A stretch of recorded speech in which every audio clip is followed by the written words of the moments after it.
Hey there, English learners, and welcome back to the English Leap podcast. I'm Aaron, and as always, I'm here with my fantastic co-host, Evan.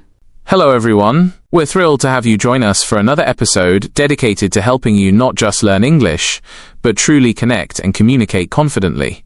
Today, we're diving into a topic that touches all of us, regardless of our native language: how to talk to anyone. Whether it's striking up a conversation with a stranger, engaging with an acquaintance, or deepening connections with friends, effective communication is key. Exactly, Aaron.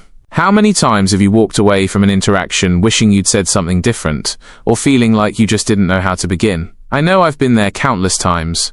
Oh, absolutely. It's that moment where your mind just blanks, especially when you're trying to speak in English. You want to be engaging, maybe even just polite, but the words just don't come.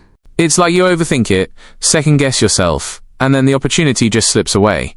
Precisely. But the good news is, having great conversations isn't about being a perfect orator. It's about being prepared, present, and willing to connect.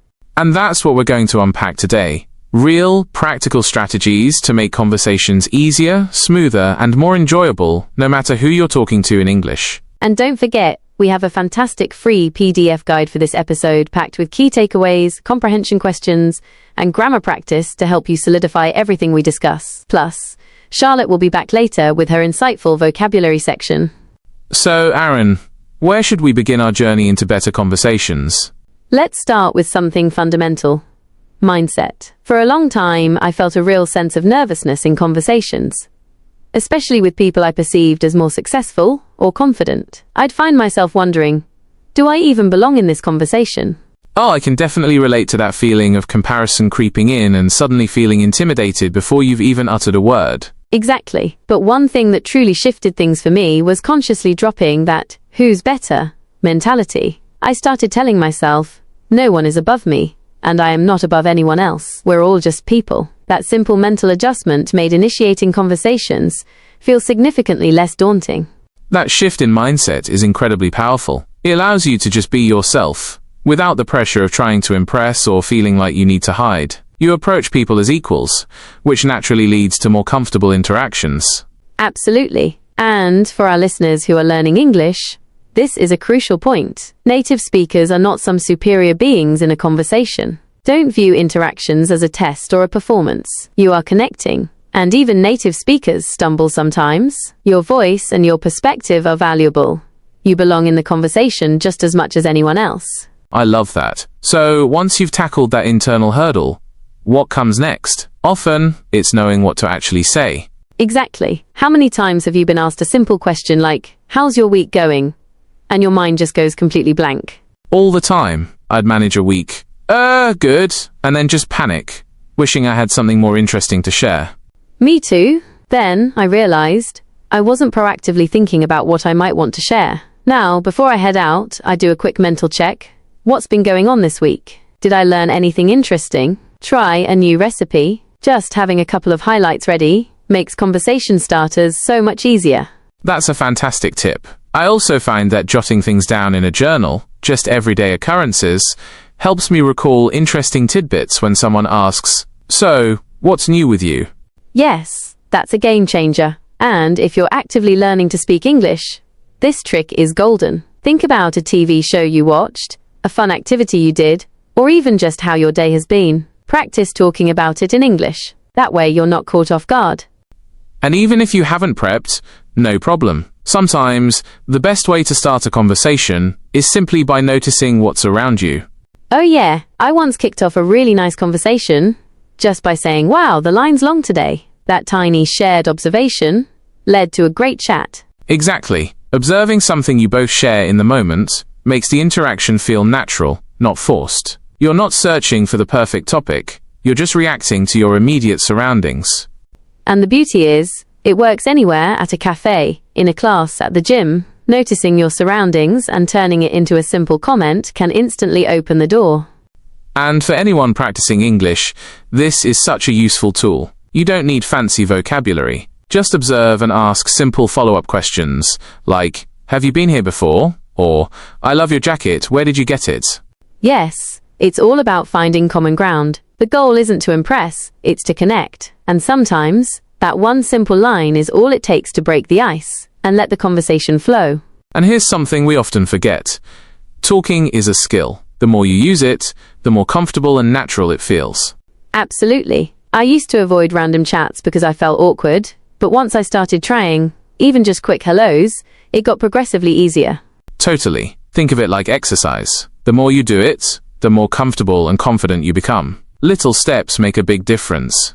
And if you're improving your English, aim for those little moments. Ask someone the time, order food, say thank you. Each small interaction builds fluency over time. And here's the best part. Mistakes are part of the process. Don't let the fear of making errors hold you back. Focus on showing up and engaging. So true, Evan. You know what else really helps in getting better at conversations? Being a good listener. It's not just about what you say.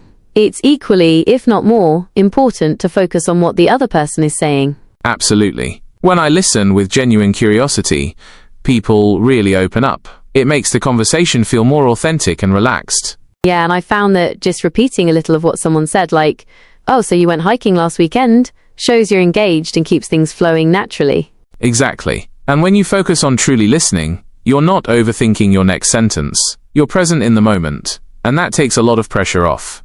And if you're learning English, active listening can really make a difference. Listening closely helps you understand better and gives you ideas for what to say next. Try simple responses like, "That's cool," or "Really? Tell me more." These allow you to stay part of the conversation without unnecessary stress. Yes, you don't need perfect grammar or complex vocabulary. Just be present and show genuine interest. People don't need you to impress them. They just want to feel heard. Now, Evan, we've talked a lot about initiating conversations, especially with strangers, but what about the different types of conversations we have? Because talking to a stranger isn't the same as talking to an acquaintance or a close friend. That's a great point, Aaron. Talking to strangers can be exciting because it's a fresh start, but acquaintances, that's where it can sometimes feel a bit tricky. You've met them, but you might not remember all the details. I used to overthink those interactions. Same here. Now, I try to treat it like a mini clean slate. I ask a simple, open-ended question or mention something familiar, like, "Hey, how's that project you were working on going?" It takes the pressure off trying to recall every detail. Exactly. And then with friends, conversation often feels natural. You know their communication style, you have shared memories, and you can generally just relax and enjoy the interaction. Absolutely. And for those improving their English, adjust your confidence level accordingly. Strangers are great for low-stakes practice. Acquaintances offer a chance to reconnect and build familiarity. And with friends, just be yourself, even if your English isn't perfect. And you know what helps grow all these connections? Regular, real conversations. I picture it like this. Every chat adds a little snow to your relationship. I love that analogy, like you're using an ice pick. Each question reveals more of the person. Sometimes you get a tiny snowflake of information, sometimes a whole avalanche of stories. Exactly. And when you keep gathering, that snow becomes a snowball. Small ones are your acquaintances, bigger ones are your friends. The more you chat, the more that snowball grows. But if you leave it too long, that snow melts, so stay in touch. A quick message or a simple check-in helps keep those relationships alive. And for our listeners learning English, every conversation is progress. Don't wait for perfect English. Keep the snowball rolling with little talks. Now, Aaron, what about when a conversation just isn't working? It happens to the best of us. Oh yeah, that definitely happens, and that's where a graceful exit comes in handy. My go-to is a simple, "I'm going to grab a drink, but it's been lovely chatting." It's polite and clear. Mine is often, "I need to step away for a bit. Great talking with you." It leaves things on a positive note. And for English speakers in progress, learn a few polite exit lines. It helps you end conversations confidently and without feeling awkward. Absolutely. Before we wrap up, let's throw in some pro tips for all conversations, regardless of who you're talking to. First, be present. Don't stress about formulating the perfect reply. Just focus on the person in front of you. Yes, and try to paraphrase what they say. For example, "So, you started a new job." This shows you're actively listening and helps the conversation flow. Also, have a few general topics you enjoy ready. Food, music, travel. These are often easy ways to connect with a wide range of people. And remember, acquaintances matter. They help expand your social circle and can bring unexpected new opportunities. Keep those connections warm. And that brings us to one of our favorite segments of the episode, Charlotte's vocabulary section. She's here to help you level up your English with some of the intermediate words and phrases we've used today. So grab your notebooks. This is where it all comes together. Take it away, Charlotte. Thanks, Aaron and Evan. Hey everyone, it's Charlotte here, ready to boost your English vocabulary. Let's dive into some of the intermediate level words and phrases from today's episode to help you sound more natural and confident when you speak. Intimidated, meaning feeling nervous or afraid because someone or something seems more powerful, confident, or important. Example, I felt intimidated speaking to my boss for the first time. Engage, meaning to take part in or become involved in something actively. Example, she engaged in the conversation by asking great questions. Caught off guard, meaning surprised or unprepared for something unexpected. Example,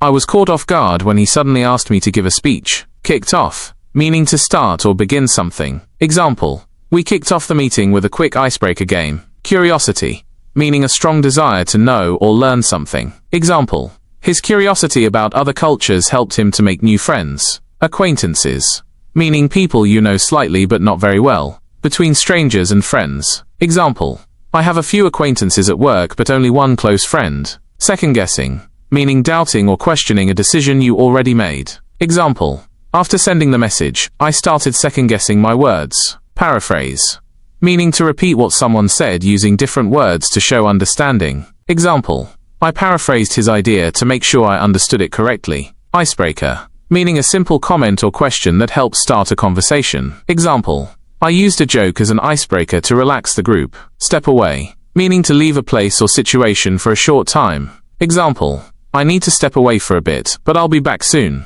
That's it for today's vocabulary boost. Try using a few of these words in your conversations this week. The more you use them, the more natural they'll feel. See you next time. Thanks so much, Charlotte. That was incredibly helpful. Those words really do add a layer of fluency and naturalness to conversations. Absolutely. And listeners, we truly hope this episode has given you the confidence and some practical strategies to start more conversations and enjoy them, whether it's with a stranger, an acquaintance, or a dear friend. Remember, it's not about achieving perfection in English. It's about connecting with others. Just take that first step, be present, and let your voice be heard.